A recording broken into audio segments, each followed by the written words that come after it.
Hello everyone, this is Gage from Gundabad, and today I'm going to be bringing you guys another Third Age Reforged online multiplayer battle replay. And this one is a 3 versus 3 good versus evil on the, I think this map is called Iron and Sand. It's a very nice map. I actually do enjoy playing on it. It's pretty fun. It's got a lot of different situations that can be brought about just because of how the map actually is. It's got some nice hills and trees, which allows for some nice archer positions and ambushes, and then you can also see over here it actually has a little bit of a camp also, so you can have a little bit of street fighting if that is your desire. I actually did get a request to do an alliance of dwarves and elves versus, I don't think he actually said who he wanted to fight against, but today we are going to be playing against 3 evil orc factions, so you are going to be seeing a nice good versus evil battle today with the elves and dwarves as allies, which I think is something that a lot of people always like to see. So without any further ado, we will go ahead and go into the army compositions, beginning with my own. First, we will go over my cavalry, I suppose. I've got one unit of right here of the Gwaith E Rokdor, which is the knight unit that Imladris has to offer, and wow, is it good! It is an incredible knight unit. It has an extremely deadly charge, and also because of its hit points and just high armor values, well, high armor and shield values, it cannot get skirmished down very easily at all. I've also got 2 units right here of the, well, not right here, I've got one of my units here, but I've got 2 units total of the Imladris Riders, which is a horse archer unit that Imladris has to offer, which is nice because horse archers are very effective in this patch. I've also got 2 units of Nortino Cavalry here, which is a low tier Lancer Cavalry. However, well, they can get skirmished down very quickly, they still do have a nice AP charge. My other teams of cavalry are under the trees here, currently hidden. But for my infantry, you're going to be seeing today 2 units of the Eldar Atar, which I believe was previously called the Linden Longspears. I have also got 3 units of the Imladris Guardians, with all three of which have the armor upgrade, which makes them look absolutely fantastic. I really do enjoy the silver and maroon look that Imladris actually has now. Before, in previous patches, you'd see a lot of the golden units, but now you're going to be seeing a lot of like silver and maroon and like gray and blue units, which is something I do kind of enjoy. You can see my other unit hiding here, and the third and final unit hiding over here. I've also got 2 units of the Elder Quingo, which was previously known as the Bow Quinky. These ones are hidden under the trees here because my plan was to have them hidden here, and once the enemy engaged my front line, I'd be able to fire all down the flanks of the attackers there. It's my second unit right here. These guys both obviously do have the armor upgrade, which makes them look very spiffy. Behind them, I've got 2 units of the Nortino Warriors, who are slightly more expensive than the Elder Quinga. However, they do have some better stats. I think they have maybe the same damage, but I could be wrong about that. And that is going to pretty much do it for my army. Really, the only elite I really have is this Gwaith Rokdor here, but that is going to kind of be the case in a lot of elven armies that I play as, because I tend to go for more quantity over quality, at least with elves, because you can get surrounded very easily.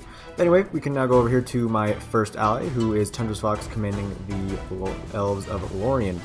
He's got one of the Lorien mounted company, and these guys are just a nice Lancer cavalry unit. However, they can get skirmished down pretty easily, even with their shield values, especially if you charge into a infantry unit or archer unit and then try to retreat them. I find that they can get skirmished down very quickly, which is unsurprising because their shields would obviously not be of any help to them if they're getting shot in the back. Behind them, he's got one of the Galadrim Riders, which is a very high tier elven horse archer unit. For his infantry, he has got 3 units of the Lorien Warriors here in the front, a nice AP shock infantry unit, which should do quite well against his enemy, who you will see in a moment. Behind them, he's got 2 units of Lorien Axes and 1 unit of the Lorien Swordmasters. He's also got a couple hidden units right here with the stakes of Sylvan Staff Masters, you can see there.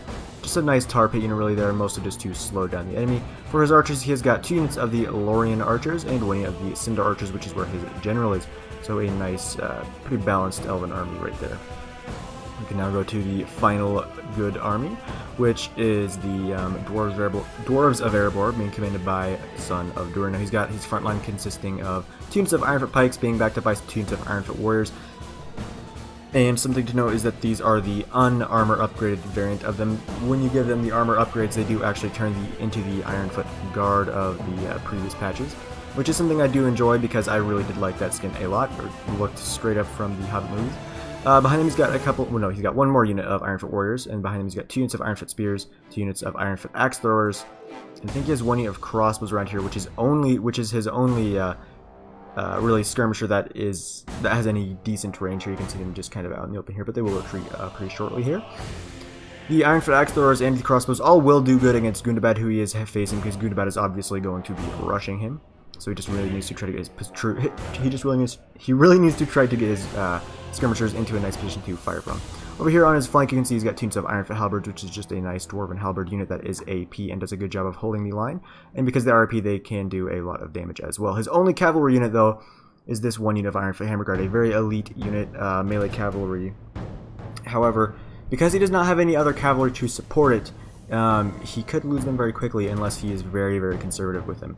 Back here, he's also got 3 units of very elite, very expensive Dwarven units. He's got one of these Sons of Durin, which is an AP shock infantry unit. You can see Gimli standing right there, being the officer for his men right there.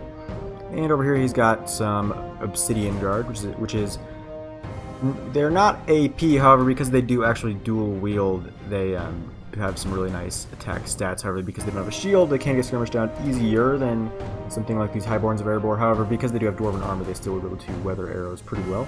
Back here for his generals, you can see the Highborns of Erebor, who are going to be protecting the general there. And that is going to be the end of the army compositions for the good armies. We can now go over here to the Gundabad army, which is being commanded by Bankstitz.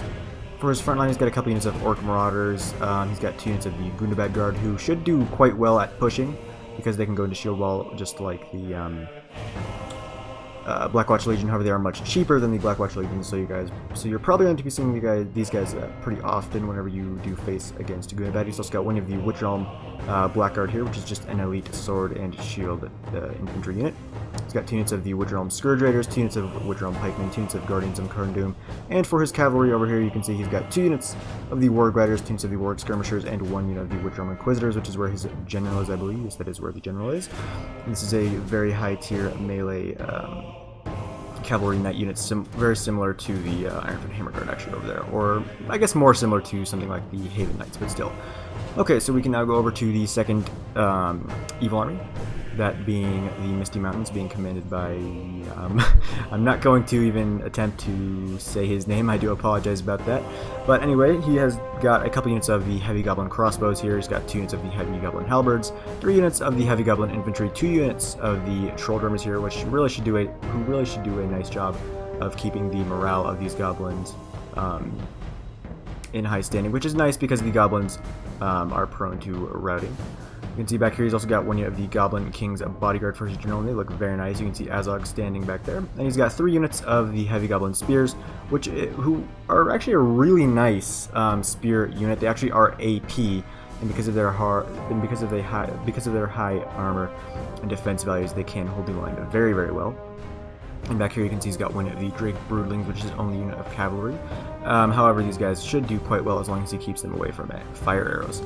Over here you can now see the final evil army, which is Isengard, being commanded by Forever Alone. You can see, well, you can't really see it that well, but he has got 1 unit of the Ballista here. He's got 1 of the Trolls of the White Hand, who are very capable anti-cavalry unit. He's got like 4 units, I think, of the Dunlending Veterans, 2 units of the Dunlending Berserkers, who are AP because they're shock infantry.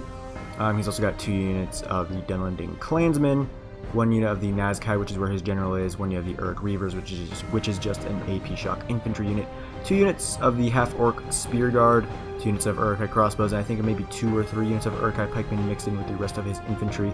But he is actually going to be rushing very quickly, because you can see that he doesn't really have any ranged power besides those crossbows, who would be far outranged anyway by my High Elven archers, who you can see are already beginning to fire. So without any further ado, we will go ahead and start it off. It definitely does begin the quickest over on my end, but it is shortly followed by the Gundabad player attacking Son of Durin.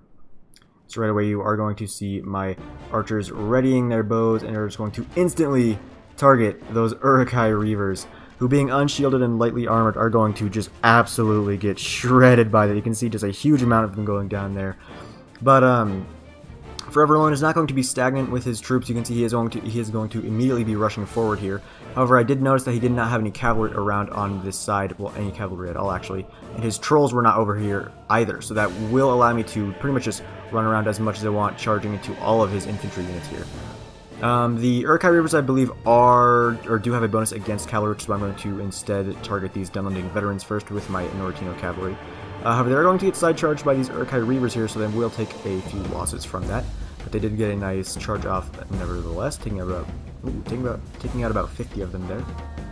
But all across you can see just the Isengard forces just rushing forward. Ooh, my Gwathi Roktor taking out the last of those Urkai Reavers. But over here, you're going to see the infantry fight begin very shortly. You can see that the Half-Orc Spear Guard, actually no, the Half-Orc Spear Guard are going to bypass my Imladris Guardians. So I am instead going to try to commit them here against the Dunlending Berserkers, who I'm also going to be targeting with my arrows, because being lightly armored, they are going to fall very quickly. Something to know about Imladris. Imladris generally has a very difficult time dealing with heavily armored factions, just because of their lack of AP. So you can see I'm going to be committing another unit of Imladris Guardians over here. But so that is generally something that they do struggle quite heavily against.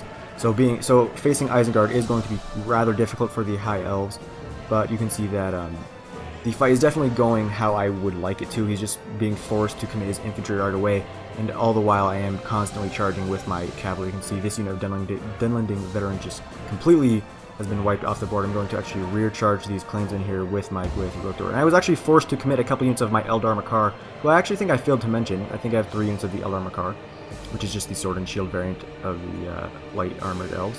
But I did actually have to commit a couple units of my sword and shield infantry here, because the clansmen actually did go into shield wall and were just pushing straight through my pike line here, which is definitely not something I would want to happen. So I'm going to try to relieve the pressure on my pikes by rear charging all of those units there. However, ooh, you can see those Dunlending veterans taking a huge charge right there from my Gwathi Roktor. And the Gwathi Roktor, the Imladris Guardians, this would be a pretty close fight without the help of the cavalry. But with the help of the cavalry, the fight is so far going very much in my favor, just all around the board. The High Elves do have a good amount of skill as well, so they should be able to far outskill their enemies. You can see over here, the forces of Forever Alone are trying very hard to outflank me, but because he's not attacking my other flank at all, I am free to send over some reserves in the form of these Imladris Guardians, while at the same time rear charge with my second unit of Nortino Cavalry straight into those poor Dunlending veterans. But I do have to get them out of there quickly before the Urkai pikemen turn around and start stabbing my cavalry to death. You can see I'm also just constantly targeting the weaker units with my archers. Elsewhere, you can see that Forever Alone is starting to commit the rest of his army. However, over here, his trolls, as well as his ballista, has just been getting, as well as his ballista have just been getting absolutely destroyed by Tundra's Fox's cavalry over here, especially the mounted archers. Elsewhere, though, you can see that the Misty Mounds are about to engage Lorien in melee, but over here, the dwarves are also going to be getting caught in melee very shortly. You can see the Sons of Durin trying to hold back this huge horde of Orc Marauders. They're getting a little bit of support from the Ironfit Axe Throwers, but they are quite outnumbered. You can see the Highborns of Erebor are also trying to stop this. Oh, over here, these poor Obsidian Guard just getting charged not only by Warg Riders, but also by the Witch Realm Inquisitors. So Son of Durin is trying to kind of box himself in, but you can see he just does not have the numbers to actually do this. His Ironfit Crossbows are actually thinking about routing after getting charged by the Warg Riders. His cavalry was completely surrounded and cut down. He did not support them well enough, so they just were instantly taken out. So these Ironfoot Warriors are actually trying to charge forward into the pikes. Not going to be a good fight for them, so Son of Durin is going to back them up with some of his own pikemen. But you can see all across the board, Engsfitz is really doing a nice job of surrounding his enemy.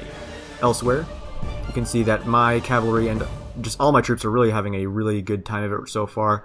I'm about to charge my Imladris Riders into the Urkai crossbows, just because my mounted archers were out of ammo. Not going to have a great charge because they are, of course, horse archers, but still, every little bit does help.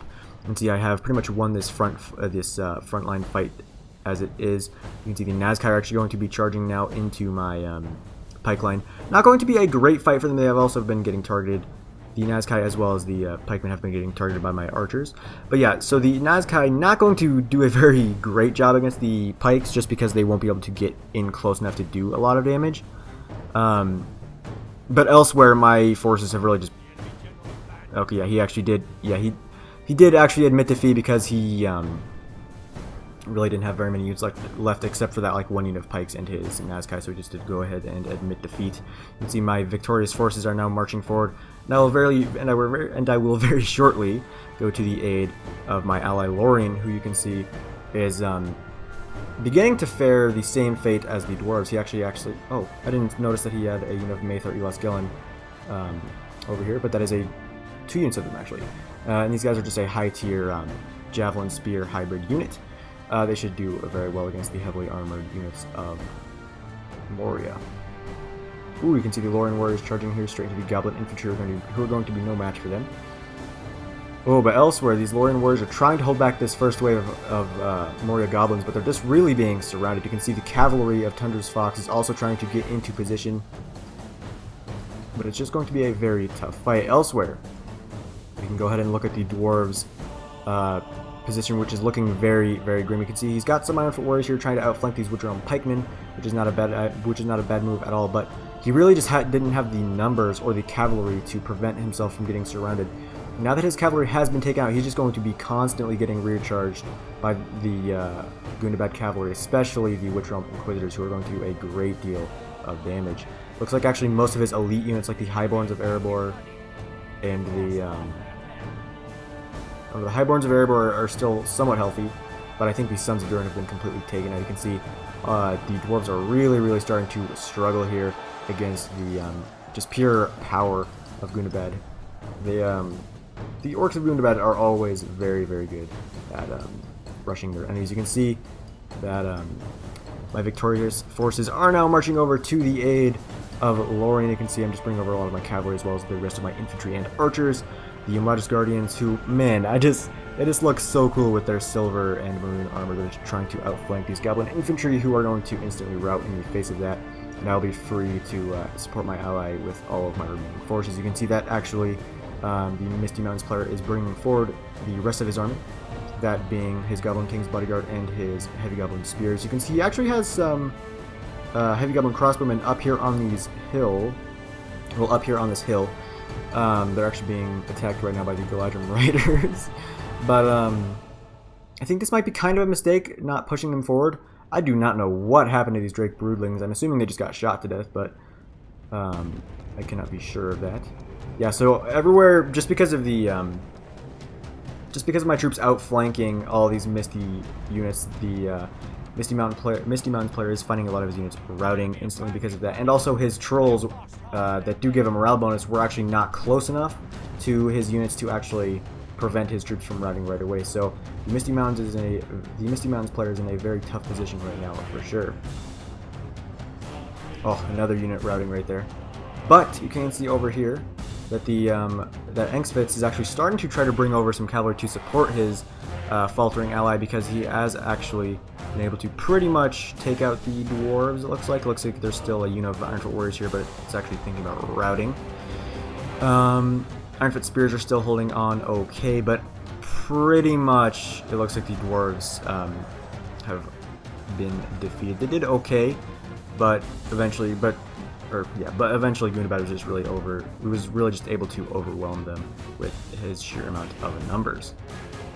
Yes, you can see the spears of the Maethar Elas Gallon are proving well worth it, because they are going to be able to do a good deal of damage against things like the wargs, and even a little bit of damage against the Woodrealm Inquisitors.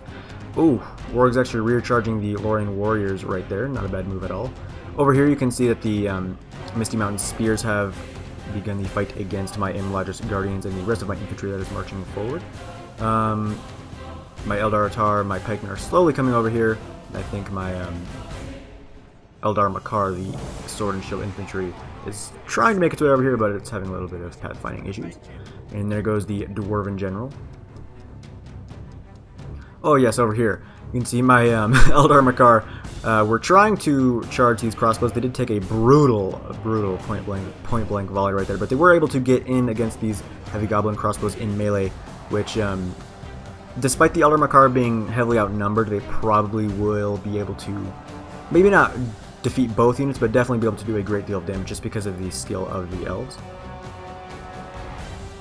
They're actually about to be backed up by some Lorien warriors as well. Now the thing about this is, even though we are about to completely surround these heavy goblin spears, because of the fact that the general is here, and because of the fact that these Goblin King's bodyguard actually does give a morale bonus to the units near it, it is going to be very difficult to try to break down this huge amount of heavy goblin spears, which is really unfortunate, because it is going to prevent us from going over to try to destroy Gundabad with our full force. However, we still do have a lot of units nonetheless.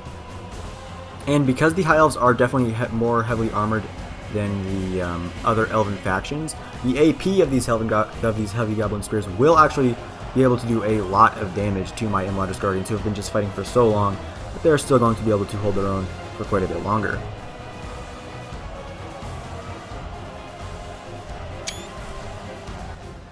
You can see I'm going to actually commit some more of my units here, some Nortine warriors that are now out of aim. I'm also going to try to be flanking around these units because I want to try to break them. However, because the general is still alive, like I said, these guys are not going to be able, or these guys are not going to rout so easily. Elsewhere, though, it looks like Misty's units have been pretty much completely taken out on this side, at least. So we're just trying to kind of reform our lines and get ready for the attack, and get ready for our attack upon Gundabad. You can see Engsfit still does have a good portion of his forces left. He was able to quite handily beat the dwarves of Erebor. However, he does know that he is heavily outnumbered, so it looks like he is going to try to take up a defensive position here up on this hill. If Isengard had maybe been able to take out more of my forces, it may have actually not been a bad idea for Engsfit to try to charge out while the heavy goblin spears were taking up the attention of a lot of our units over there. But because Isengard really just wasn't able to take out very many of my units, it's going to be very difficult for him to try to turn this fight around. You can see my Elder Quinga just firing down some of the lower armored units of Gundabad. And now you can see that, again, the heavy goblin spears, I should say, although they are completely surrounded, they are not at all perturbed by that, because of the fact that their general is here, still alive. You can see Isaac fighting on the front lines, and because of the fact that that unit does give a morale boost to the units around it. I'm going to be committing some pikes over here as well, and these heavy goblin spears are just proving very, very difficult to break down. However, over here you can see that the last of the heavy goblin crossbows have been taken out by victorious Eldar Makar there. I think this was the only unit of Eldar Makar that actually did have the armor upgrade, because I did not have enough money to give armor upgrades to the other two units of them. But yes, so far these heavy goblin spears are definitely proving their worth. There are still Galadrim riders active. They're going to be continuously firing their arrows. Looks like they're trying to maybe target down the Witch Realm Inquisitors. Yes, it actually looks like they've taken out quite a few of them. And yeah, over there it looks like the Witch Realm Blackguard were chasing down some riding units and are going to be left out there. However, it actually worked out quite well for Engsfit, because both me and my ally did not notice that unit just way over there. So it was rather interesting how it turned out.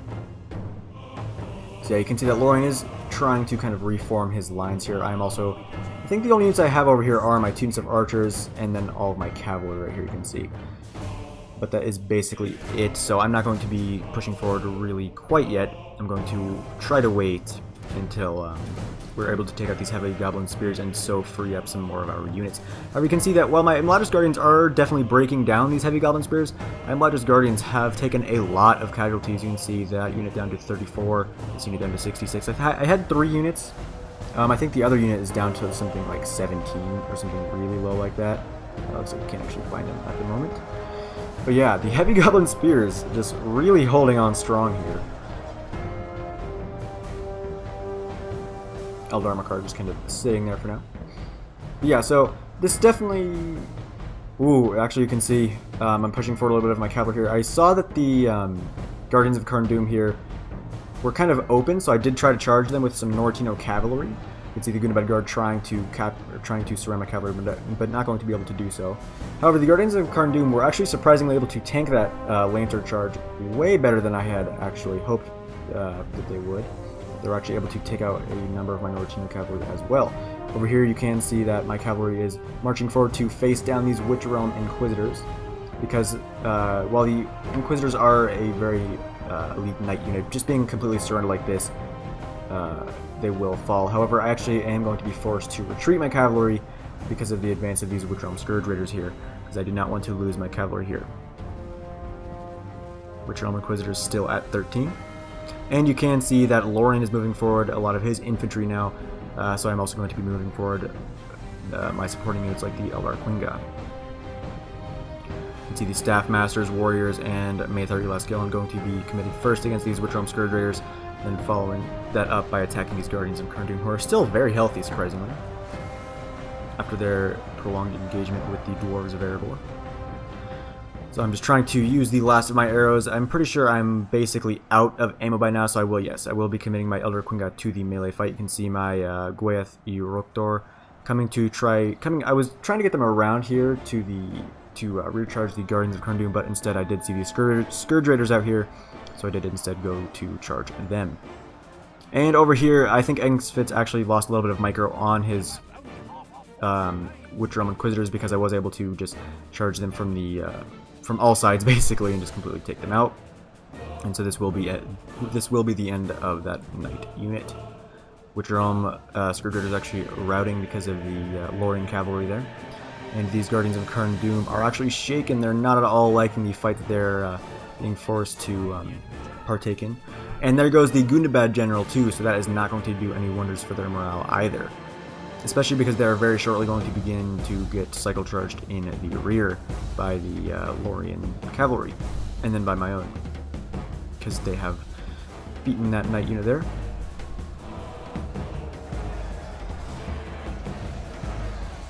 Oof. Yep, and there they go. And so now we're going to be continuously just surrounding these orc units. Because of the loss of their general, you're going to see a lot of routing here. Over here on the hill, though, the orcs are still holding okay. And over here, the heavy goblin spears are finally starting to get broken down. Azog is still alive, though. There's only 8 of his bodyguard left, but still. Ooh, 12 of Madra's Guardians. Yeah, it looks like we are finally going to be able to take out these heavy goblin spears. But yeah, just because of the fact that the general was there that whole time, ugh, it was so annoying that we weren't able to break that unit there. You can see the Engsfitz's forces trying to push through the elves here. And there goes Azog, which is going to pretty much mean the instantaneous rout of those heavy goblin spears. Yeah, they're going to. Yeah. Oh no. Yep. There they go. They are fighting to the death, but not for long. And it looks like most of Gundabad's forces have routed as well. So that is pretty much going to be the end of this battle. I thought it was pretty fun. Obviously, it wasn't super close, but it was fun, and I also thought it was pretty cinematic. And also, I did get the request to do a Elves and Dwarves alliance, so that is why I have done this. Hopefully, you guys did enjoy. Really, I think some of the mistakes by the orc factions was just the fact that besides Engsfitz, they didn't bring enough cavalry. Especially Isengard, his only anti-cavalry unit that was really any cause for worry was his unit of Trolls of the White Hand, and that unit was just pretty much taken out instantly. Mostly just because of the fact that Lorien was able to skirmish him down with his horse archers. Skirmish those trolls down with his horse archers, I should say. And that is going to pretty much be it. The only unit that is left on the field at the moment are these Witch Realm Blackguard that were kind of hidden on the edge of the map. They're going to get charged in the front by some cavalry, and then they're going to get charged by some infantry as well. So this is basically just going to be the last stand of Engsfitz's army. You can see I'm trying to pull around my Gwathi Roktor, who are still at 11. My general is still alive. I'm going to try to rear charge these guys. And because, of course, the Gwathi Roktor are a very elite knight unit, they are going to do a huge amount of damage, even to another elite unit like the Witch Realm Blackguard. Ooh, yeah, that's a nasty charge right there. Hey, and he just went ahead and admitted defeat. But again, I thought it was a pretty fun battle. It was quite fun to play, and I also thought it looked pretty cinematic as well, just because it was a nice classic good versus evil, elves and dwarves versus orcs. You can see I was able to get the most kills. Timbrus Fox behind him, and not far behind him was Son of Urin. Engsfitz easily getting the most kills for his team. We can take a quick look at my kills.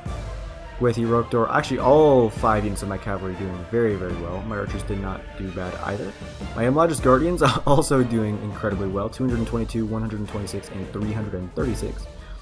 Eldar Makar didn't do bad either. And my 2 units of pikes also did their job. So again, that is just going to be the end of this video. I hope you guys did enjoy. If you did, please comment, like, and subscribe. If you did not, just please tell me what I did wrong, and I'll be sure to fix it for the next video. So farewell wherever you fare, till your eyes receive you at your journey's end.